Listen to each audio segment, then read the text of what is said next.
By the time you're watching this video, you must have already watched hundreds of PS5 videos.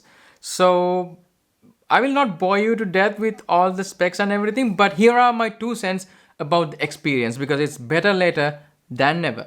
So let's talk about the goods and the bads about the new, probably not new, but the PlayStation 5. Let's talk about the PlayStation 5.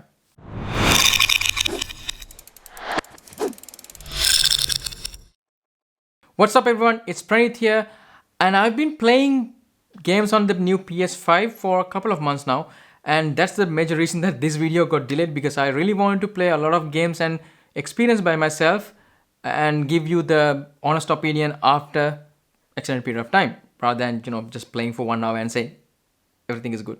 No, I don't do that. First of all, if you're fortunate enough to get a PS5 on your hand, you should know you are damn lucky. If not, you still might have to wait a couple of more months till they refill the stocks. But maybe that's good. Well, I will explain why in this video, so keep watching. And also, nonetheless, you have more time to decide whether to buy a PS5, not Xbox, maybe an old version of PlayStation like PS4 Pro. So, what are the specs? Well, I will not talk about specs in this video because 1, you must have already seen it like hundreds of times. 2, we should focus more on the gameplay and the experience, right? I mean, not just the specs. Obviously, specs matter, but for these kind of devices, most importantly, we should talk about the experience. So I won't bore you to death with all the specs and design and it looks nice and I/O ports. I keep on watching this side because that's where my PS5 sits. I will not bore you to death with that. So let's talk about the experience. Yes, it gives a refreshing experience compared to the PS4 Pro, which the previous one that I had. Everything looks and feels really modern, even the UIs. The games load fast. If you're playing PS5 games, it's almost instant.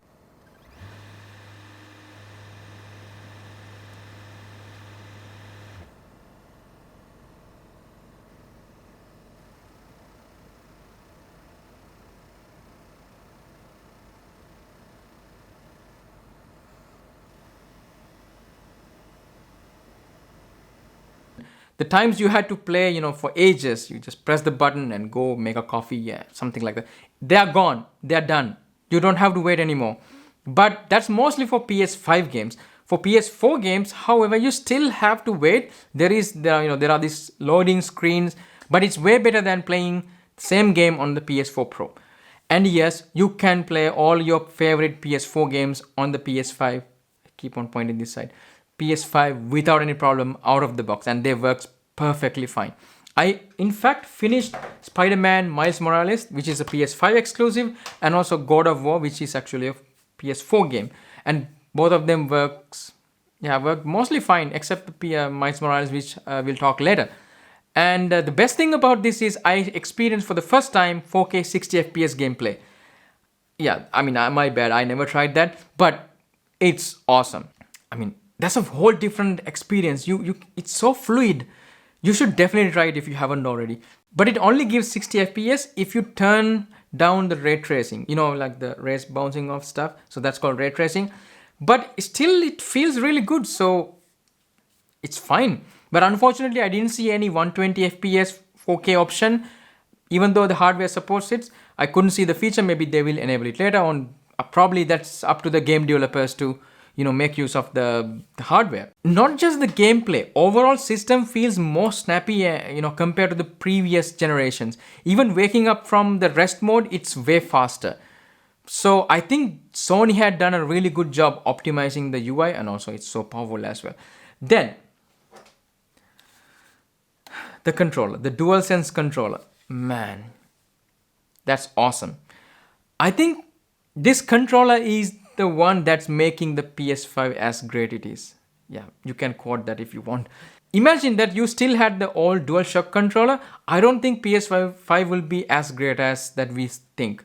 Because this brings the PS5 to its maximum potential. The first PlayStation that I owned was my previous one, PS4 Pro, because I was playing games on the PC. Then, the first time that I tried DualShock controller, for the first time, I was so blown away. So can you imagine this DualSense controller? It's in a different level, it's in a different level. Apart from the improved design and many other smaller stuff, there are two main things that I think it's important. The first one is the vibration, the haptic feedback. I think now it's more natural, it's not harsh. For example, I was playing Spider-Man Miles Morales and there was a scene where a truck passes in front of us. And we could clearly see the vibration, transferring from one hand to the other. It's very smooth. It's as if you are there. And just imagine you combine all this with a 5.1 sound system. That's heaven. But unfortunately, PS5 does not support Dolby Atmos yet. Maybe they will add it later. But I tried it with my Dolby Atmos system, the JBL 9.1. It did not work. It will still give 5.1 but no Dolby Atmos. So you should also consider that if that's the reason that you are thinking of buying the PS5. The second thing is the adaptive triggers on L2 and R2 buttons. So depending on the action on the game that you are playing, the stiffness will change. So it will become more stiff to press or even loose to press. I felt it, for example, when I was web slinging in Spider-Man, it became a bit harder to press after some time. Maybe Spider-Man got tired of web slinging, I don't know. But the best way to experience all these new features is by playing, there is a game called Astro's Playroom. It's a free PS5 game which was actually meant to showcase all the features of DualSense controller. It doesn't have any demanding gameplay or anything, but it's so fun to play. You should definitely give it a try. The vibration and also these adaptive controllers, they make the best out of it. For example, if you are walking on a glass surface, it's different. The vibration is different. If you are walking through grass, it's different. As if that your hand is touching, the grass, then you feel this, small rumbling on your fingers. I know that sounds dramatic, but that's the closest that we can get to a more realistic gameplay, right?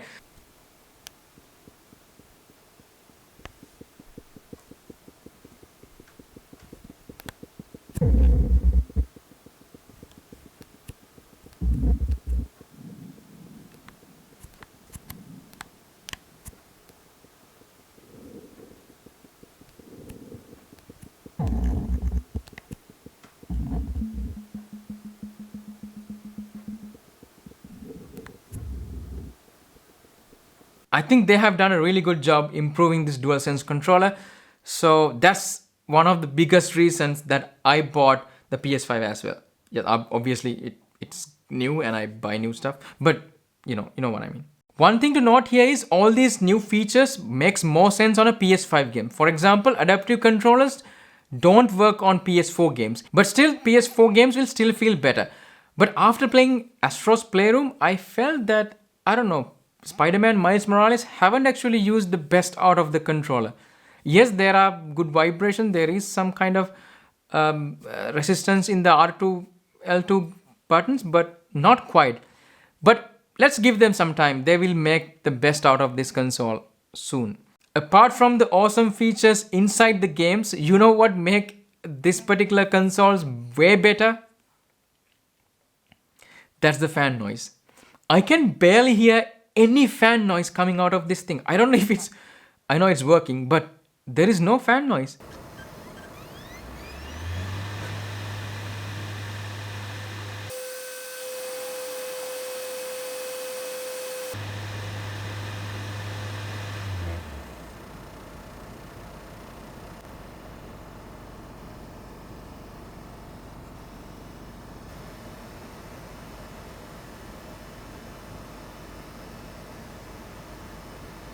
Sony had done a perfect job doing thermal management. If you ever had played any games on PS4 or PS4 Pro, oh man, it's just like running a jet engine along with your game. You couldn't really, it's annoying. It's horrible. I even had to buy a separate cooling pad for the PS4 Pro, and this guy is just sitting there doing, I don't know, dead silent. But except when you are playing games off a disc. For example, I was playing Spider-Man Miles Morales from a disc. Then sometimes it spins up. Then it can get a bit loud. But it's not that bad compared to PS4 Pro. And also the disc doesn't really spin up that frequently. Maybe because now it has more memory. And then many things can be lowered into the memory without any problem reading the disc much frequently. I don't know. Maybe that's the reason. Let me know in the comment section below. What do you think? There are some smaller but very helpful improvements into this controller as well. Now, there is a microphone. maybe there was a microphone in the previous controller. I can't remember. But definitely there is a dedicated mute button, which is really handy, And if you are into streaming and these kind of things, you can easily switch on and off the microphone without any problem. And also the charging, it charges through USB-C now, which is good. You can use all the other chargers you have around, if you have any. And the battery life of the controller, it's also improved, but obviously it depends on the games that you're playing and the vibrations and the feedback that you get. But for example, I can easily play 4 to 6 hours of games, and it will still have 25% of battery left, especially for PS5 games. But for PS4 games, that's even more than that, around like 50 to 60% of battery left. That's amazing. And one another thing is you can now stream games in 4K if you are into this kind of a thing. In fact, I started streaming my games on YouTube, and you can check them out in case you are interested. I will leave the link in the description to the channel. It's a separate channel. I don't know, I just, start streaming and playing games. There is no commentary or such, but if you are into that kind of thing, go ahead and watch. And one other thing to notice is we cannot stream to both YouTube and Twitch at the same time. So I chose to stream to YouTube because then I can later check the videos and anybody else can do the same. But if you want to stream to both services, it's still not supported. I'm not sure if it was there in the previous consoles, but for now it's not there. Maybe they will fix it or add the new feature. I don't know. Well, while I was busy playing games on PS5, something good happened. My channel, this channel reached 1,000+ subscribers. Yay! And I must thank each and every one of you for staying with me throughout this journey. It's been quite a lot of journey, right? Because I started this channel 2 years ago, and after only 2 years, I got 1,000 subscribers. For those who are new here, I'm Pranit, and I buy this stuff with my own money still because I don't have any sponsors yet. And I use it for an extended period of time and give my honest opinion, like dead honest opinion. People don't like it, but I cannot lie. If something is bad, it's bad. I cannot sugarcoat it, so I give my honest opinion. And if you like these kind of things, consider subscribing, and I will be making a lot more videos like this. Back to the topic. So, PlayStation 5, all good, the best thing ever, beats everything, and you don't need any PC or... No, not quite, not yet. Here are some pain points about the PS5. They are not like problems or issues, but some pain points. So disclaimer here, these are the problems I faced. And maybe you will never face these problems in your life ever. But it's my responsibility to give out what I faced. And I'm being honest. So if you don't find these issues in your device, good for you. If not, here we go. The first annoying thing is the storage. This does not have 1 terabyte storage like the previous model. This only has 825 gigabytes and only 667 gigabytes are usable because the rest is used for the system software or whatever. And that's very low. The new PS5 games are huge. So right after you install maybe 2 or 3 games, you are done. And especially if you are recording these games into the disk, you cannot do this. But fortunately, PS5 has a use upgradable NVMe storage where you can easily plug a high-speed SSD to expand it.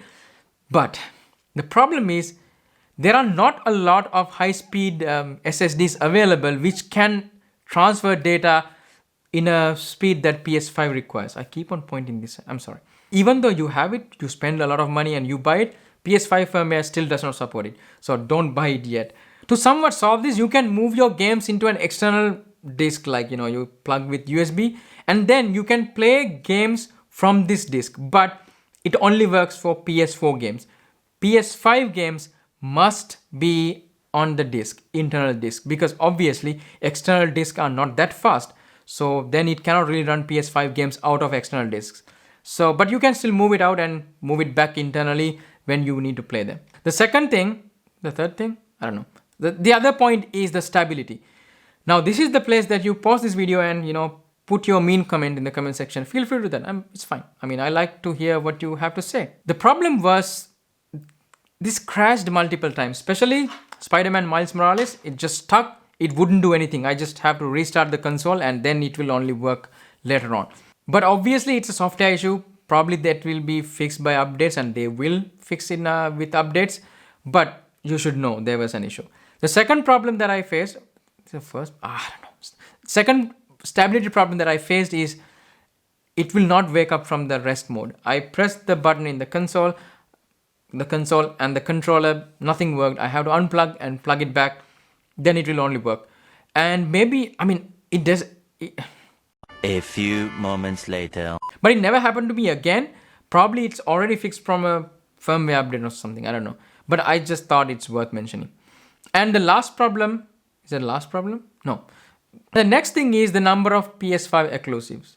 Yes, there are quite a lot of games and you can play all the games that you played on PS4, on PS5. But PS5 exclusives, at the time of the recording, there are not quite a lot. Yes, there are a lot more coming in the way, like Horizon Zero Dawn, Hitman, and there are a lot of other stuff. But for the moment, there are not a lot of AAA games. I don't know if there is AA games. Is that a thing? I don't know. But there are not quite a lot of games. So if you buy this PlayStation just to play PS5 games, I would wait. One last thing. I think this is the last thing. You cannot buy the PlayStation anymore. Sony screwed up big time with all the pre-orders. In fact, even I couldn't get one from the pre-orders because I was sleeping, I think. I don't know. I couldn't get it. I bought it from someone who already ordered it and, from the pre-orders. And obviously, I had to pay more money. I paid 850 euros, like 350 more than the retail price. But I think it's worth it, at least for me. But the problem is I saw on eBay or other local websites, people were selling these new PS5s for even 1,500 euros. That's insane. I also saw on eBay, they were selling boxes of PS5 for 1,000 euros. I don't know, maybe to trick bots. I don't know, but damn. That's expensive. Unfortunately, there is no confirmed date yet for the next stocks, so we just have to wait. So the golden question, when and if the next stocks come, should you buy the PS5 or go with an older PS4 model? Well, I would say wait. Just go with the PS5. Even though that you have to wait a couple of more months, I would still wait because you keep your console for many years, not just like you keep on upgrading like you do for the PC. When you buy a console, you would most probably keep it for 3 to 4 years unless you sell it and buy a new one. I don't know, that makes sense. I would then still wait. But if you really need a console now, then go ahead and buy a PS4 Pro and then sell it and buy the PS5 when it comes. The next question that probably you will ask is it better than Xbox? I don't know because I never owned one. I never tried games on Xbox and I don't think I ever will.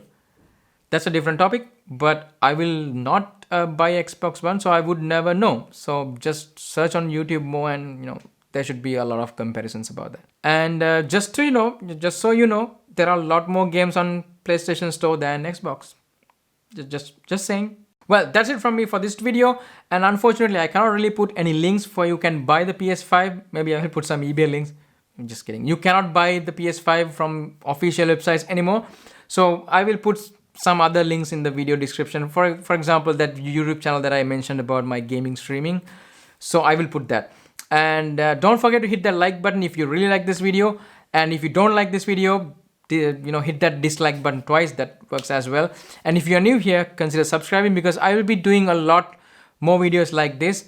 I mean, not entirely like this, but some different videos, like tech reviews. You get the idea. So yeah, consider subscribing. And one last thing, things are getting really bad. The world is in chaos. So we shouldn't go out. We should be more responsible. I mean, I've been going out, but we should stop that, right? We shouldn't go unless it's super duper important, unless you die if you don't go out. Don't do that. Let's be more responsible, shall we? So until then, stay home, stay safe. I will catch you in the next one.